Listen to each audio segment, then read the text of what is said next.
एक खातून ने bus conductor पर सांप फेंक दिया। हैदराबाद में एक अजीब व गरीब वाकया रोनुमा हुआ। शहर में एक अजीब व गरीब वाकया पेश आया। नशे में धुत खातून ने बस कंडक्टर पर सांप डाल दिया।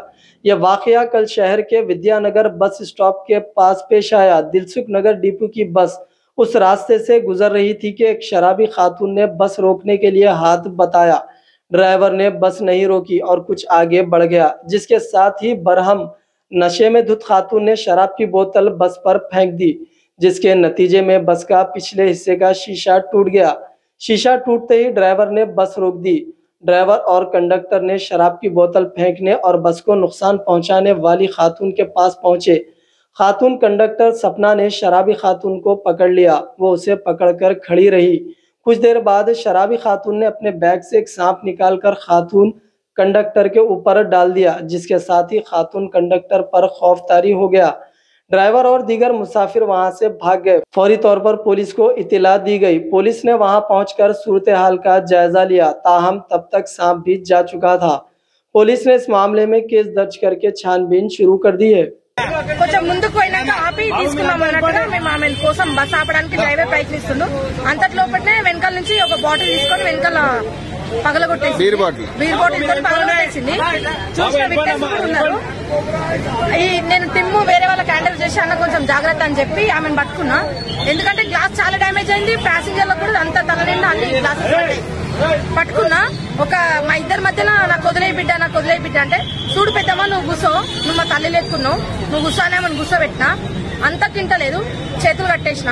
ఆమెనైతే ఒక దెబ్బ కొట్టలేదు సార్. నేను చేతులు కట్టేసి కూర్చోబెట్టినాక ½ కి తిప్పేసుకుంది. మళ్ళీ పరిగెట్టడానికి ప్రయత్నం చేస్తుంది.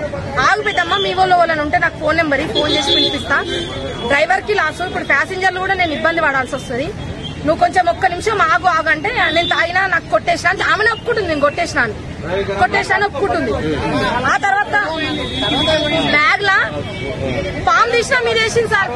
అక్కడ ఉన్న వాళ్ళందరూ పరారు. నేను ఒక్కదానా మనం పట్టుకున్నా. నాకు పాము ఇట్లా వెళ్ళిపోయింది. ఇట్లా పాము మీరు వేసింది. కాకపోతే ఫిట్నెస్ చూడండి. వీళ్ళు ఉరికిరు, డ్రైవర్ ఉరికిరు, అందరూ ఉరికిరు. అయినా నేను చేంజ్ చేసుకున్నాను. రెండు పాములు ఉన్నాయి దగ్గర.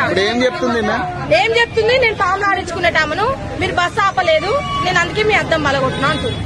మేము ముందుకు వచ్చి స్లో చేసినాం. అక్కడ ఐరన్ ఉంది కదా, ఆమెను అడగండి, మీరు చెప్తుంది. మీరు స్లో చేసిన ఎవరు ఆల్రెడీ బీర్ బాటిల్ తీసుకొని కొడుతుంది బిడ్డ అని చెప్తుంది. నాకేం అసలు ఆమె సంచి పట్టుకుంది. నేను ½ ఆమె చేతులు పట్టుకుని అప్పటి వరకు పాము తీయలే. ఇక ఈమె పక్కన కొట్టింది అనేసి ఈమె ఆమెను ఆపినందుకు ఈమె మీదకి పావించింది. ఇప్పుడు డ్రైవర్ కి ఇప్పుడు 6000 7000 వేస్తారు. మళ్ళీ డిపోస్ మీద పెడతారు. మాకు ఇప్పుడు 8:30కి వెళ్లాల్సిన డిపో బస్సు ఈ జామ్ వల్ల, ఈ మహాలక్ష్మి టికెట్ల వల్ల అందరూ సీఎం రేవంత్ రెడ్డి గారు మంచి పని చేసిరు. మా డ్యూటీ మేము చేయవలసిన కర్తవ్యం మాది. ఇప్పుడు ఇలాంటి వాళ్ళు ఉంటే మాకు ప్రాణభయం ఉంది సార్. ఒక్కరు కొట్టి చంపుతున్నారు. ఇప్పుడు పాములు వదులుతున్నారు. రేపు ముఖం మీద యాసిడ్ కూడా పోస్తారు. మేము ఎట్లా డ్యూటీ చేయాలి సార్ చెప్పండి. ఇప్పుడైతే వీళ్ళందరూ చూసిరు. పాము ఇసిరింది అయితే అందరు చూసిరు. ఇప్పుడు అది ఒక విష సర్పం. నాకేమన్నా అవుతుంది. రెస్పాన్సిబిలిటీ ఎవరు సార్ చెప్పండి.